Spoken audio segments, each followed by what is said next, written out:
The purpose of this video is to help you complete problem M4 entitled Short-Term Investments.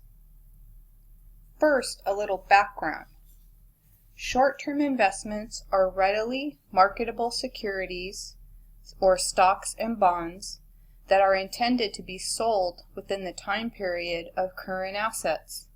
Logically then, short-term investments are classified as current assets. Security investments have to meet two criteria to be classified as short-term investments.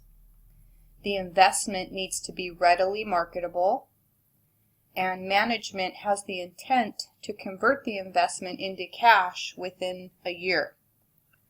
What does readily marketable mean?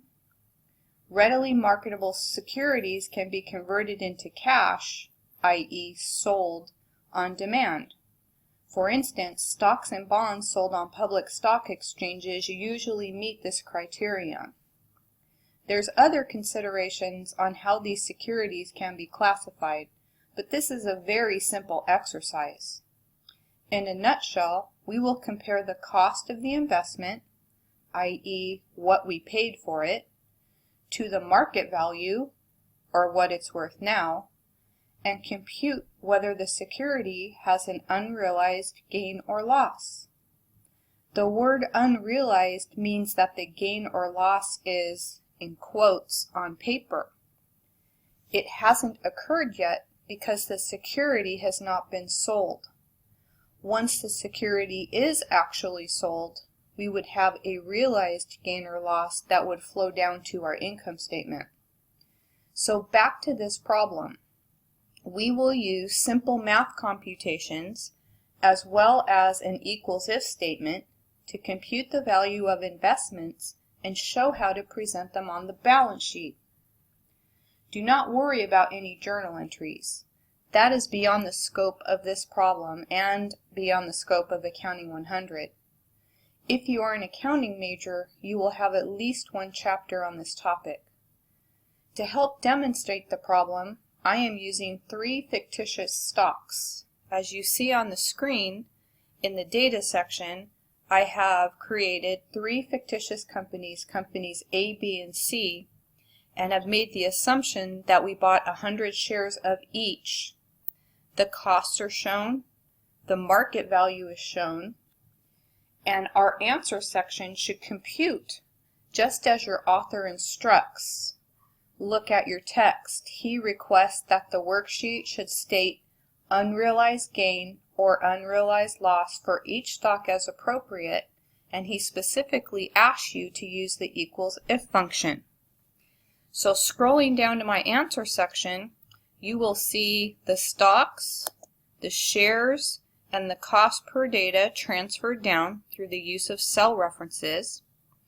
In the total cost and total market columns, you will see the computation of the cost of the investment as well as the market value of the investment. For example, we have 100 shares at a cost of $5 a share. Therefore, our total cost would be computed by multiplying the two cells, or equals this cell times this cell. That's how we computed the total cost. Our market value is the same 100 shares times what they were worth on the date of the balance sheet. In our made-up example, $4 a share, and there's our market value. Once you do that computation, you can copy it to these other cells below. And finally, we've added up both the cost and the market value. So to further demonstrate this template, I'm going to do what the author says and use an equals if statement to figure out whether each stock has an unrealized gain or a loss. There's many ways to do this. To start, I'm going to compute the amount of the gain or loss, which is simply what the stock is worth now minus what we paid for it. In this case, $100. Let me make this bigger so you can see it. Let's see. Once I have that formula, I can copy it down.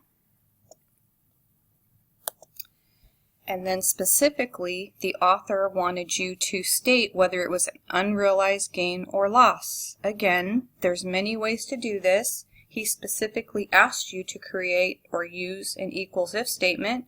So one way we could do this is by saying if,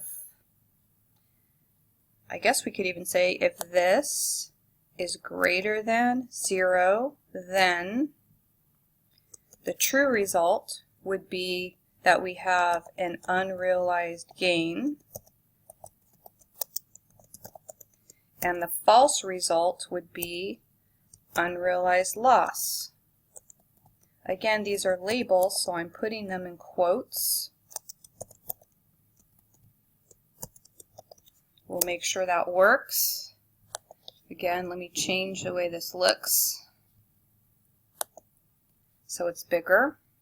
So once again, we created an equals if statement that tested to see whether this condition is true. If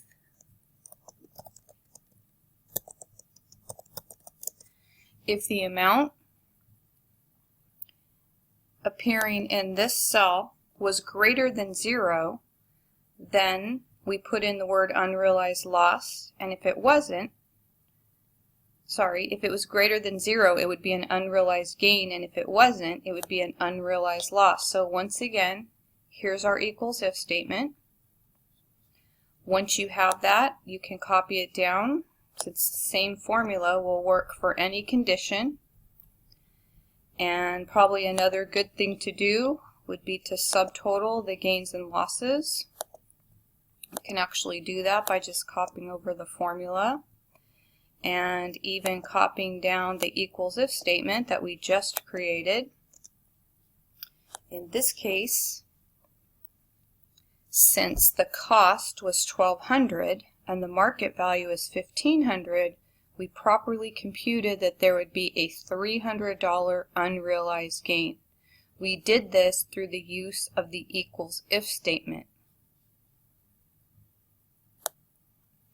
The last part of this problem will be to show how the item would be presented on the balance sheet.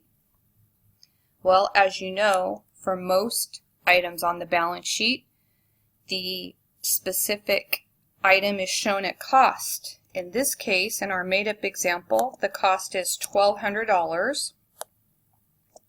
I should have set a global format so I wouldn't have to keep changing this. Also, GAAP requires that you show the market value. So usually the way that we do that is we'll either put add unrealized gain or less unrealized loss. So again, because there's only two possibilities, we can create another equals if statement. And let me make that bigger so you can see it as I type it this time.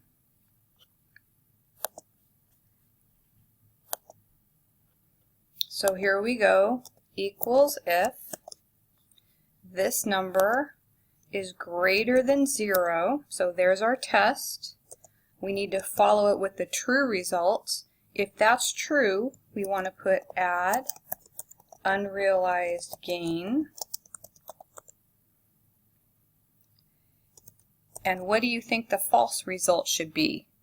It would be exactly the opposite, which would be less unrealized loss. So take a look at that formula, make sure you understand it, and I will cell reference my number that's already been computed. And finally, the sum of those two will give me my short-term investments at market value.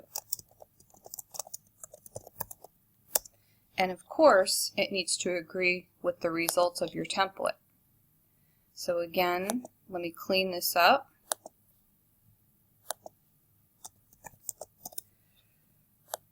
Add that up. That's an example of the template. Again, work on the appearance, make sure it looks nice. I could even spend a lot more time making my product look a little bit better.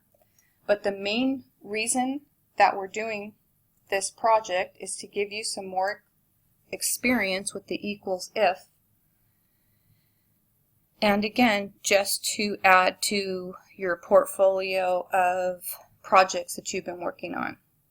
So once again, make sure that your answer section follows the author's instructions of working through and making sure that each individual stock is properly identified as either an unrealized loss or an unrealized gain.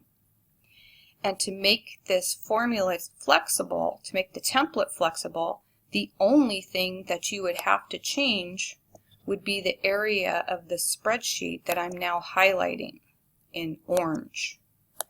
Okay, and of course the date will be changing.